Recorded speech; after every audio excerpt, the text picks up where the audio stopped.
when you do 4D mapping is that you suspend your mind. You engage with the body, you engage with the knowledge of the body.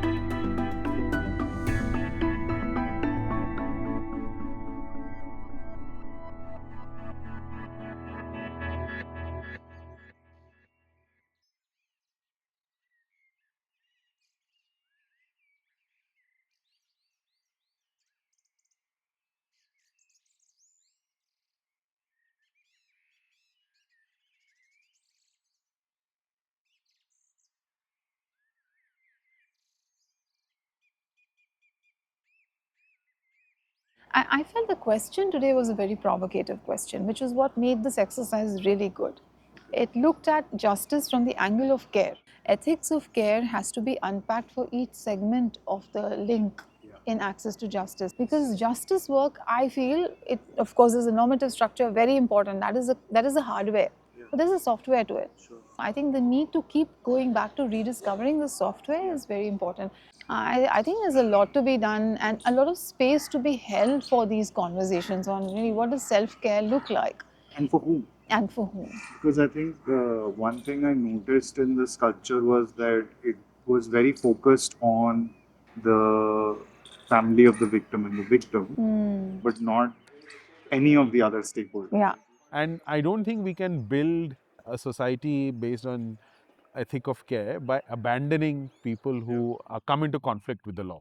So for me, it was quite revealing that the 4D mapping showed that sort of very worrying trend towards how we view people who commit crimes or who are accused of crimes. In the role play today, I couldn't connect to the accused because I was not myself then. I was a social worker. And it gave me a lot to think about is how are you really communicating to that ecosystem that you're so frustrated about? Yeah. I need to actually maybe step into their shoes and say, what will open them up? Yeah. What will get them to hear me?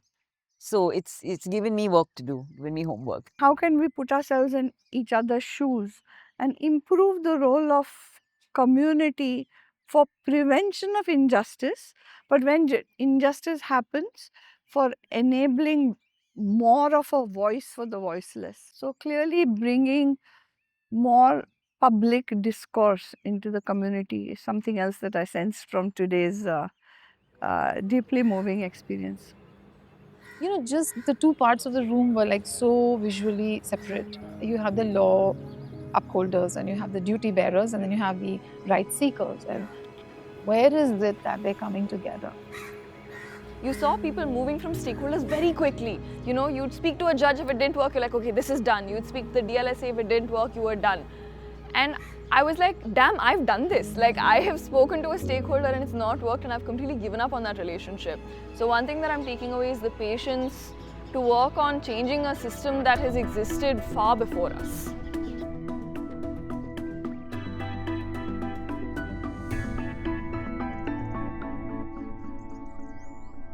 You know, there was this small moment where the player who was the funder said that the storyteller kept blocking their view of the situation on the ground, and they kept trying to move to get a better,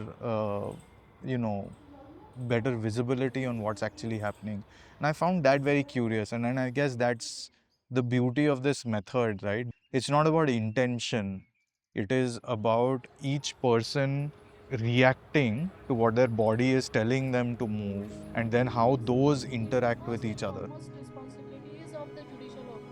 Because you're working every day on a very specific issue, you kind of lose that bird's eye view.